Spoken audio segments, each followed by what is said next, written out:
अनुच्छेद लेखन म्हणजेच पॅराग्राफ रायटिंग. तर पॅराग्राफ रायटिंग कशी केली जाते, तर आपल्याला सब्जेक्ट दिलेला आहे दूरदर्शन. दूरदर्शन म्हणजेच टेलिव्हिजन. दूरदर्शन विज्ञान का एक प्रमुख आविष्कार है.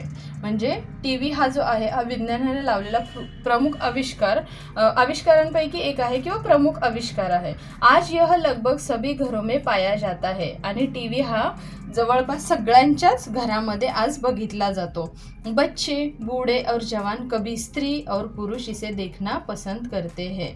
म्हणजे याच्यामध्ये बच्चे म्हणजे मुलं, बूढ़े और जवान म्हणजे म्हातारी माणसं किंवा जवान लोक, आणि सभी स्त्री और पुरुष म्हणजे सगळे स्त्री किंवा पुरुष जे आहेत त्यांना सगळ्यांनाच हा टीव्ही बघणं आवडतं किंवा पसंद आहे. दूरदर्शन से मनोरंजन एवं विदेश की खबरें आसानी से घर बैठे मिल जाती है. म्हणजे दूरदर्शन जर असेल म्हणजे जर आपल्याकडे टेलिव्हिजन असेल तर आपल्याला मनोरंजन किंवा देश विदेशातली खबरे म्हणजे देश विदेशामध्ये काय चालले आहे त्यांच्या न्यूज आपल्याला आसानीसे म्हणजे आरामात आपल्याला घरी बसल्या मिळून जातात.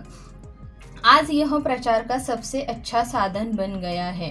आणि आज हाच टीव्ही प्रचार म्हणजे जर आपल्याला कोणती ॲड करायची असेल किंवा देशामध्ये काय घडतंय काय नाही किंवा कोणत्याही जसं की संतूर सोपची जी ॲड आहे तर प्रत्येकाच्या घरी जाऊन ते नाही दाखवू शकत. सो ते काय करतात, टीव्हीला ॲड करतात म्हणजेच काय करतात, प्रचार करतात आणि त्यामुळे त्यांचे जे प्रोडक्ट्स आहेत ते विकले जातात. सो त्यालाच असं जसं की तुम्ही प्रचार म्हणू शकता. तर आज यह प्रचार का सबसे अच्छा साधन बन गया म्हणजे त्यांना ते ॲडव्हर्टाइजमेंट म्हणजेच त्यांना जर प्रचार करायचा आहे तर ते टीव्हीवरती आरामात करू शकतात.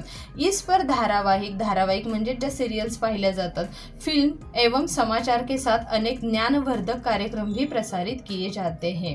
म्हणजेच टीव्हीवरती सिरियल्स, धारावाहिक म्हणजे सिरियल्स, फिल्म म्हणजे जे पिक्चर वगैरे असतात, एवं समाचार म्हणजेच न्यूज के साथ अनेक ज्ञानवर्धक म्हणजे जसं की मुलांच्या मेमरीज डेव्हलप होण्यासाठी जसं की कौन बनेगा करोडपती वगैरे असे कार्यक्रम भी प्रसारित किए जाते म्हणजे दाखवले जातात. विभिन्न लोकप्रिय खेलों का सीधा प्रसारण भी दूरदर्शन पर दिखाया जाता है.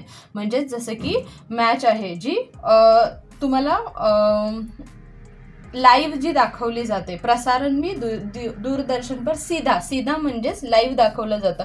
जसं की तुम्ही क्रिकेट टीव्हीवरती लाईव्ह बघू शकता. अधिक समय तक टेलिव्हिजन देखना आंखों के लिए हानिकारक है. पण टेलिव्हिजन हा बघणं चांगलं आहे म्हणून आपण ते कंटिन्यू बघू शकतो का किंवा नेहमी बघू शकतो का, तर नाही. तो जास्त प्रमाणात जर बघितला तर याने आपल्या डोळ्यांना त्रास होऊ शकतो म्हणजेच आपल्या डोळ्यांसाठी हे हानिकारक आहे. यह बच्चों के मस्तिष्क को विकृत कर सकता है म्हणजेच मुलांची मेमरी कमजोर करू शकतो. इसके कारण छात्रों के पढ़ने का बहुमूल्य समय भी बर्बाद होता है. म्हणजे ह्याच्यामुळे मुलांचं पडणं म्हणजेच अभ्यास करण्याचा खूप सारा वेळ हा वाया जाऊ शकतो. त्यामुळे दूरदर्शन जसं चांगलं आहे तसाच वाईट आहे. तर कसा वाटला तुम्हाला व्हिडिओ? आवडला असेल चॅनलला नक्की लाईक आणि सबस्क्राईब करा. थँक्यू.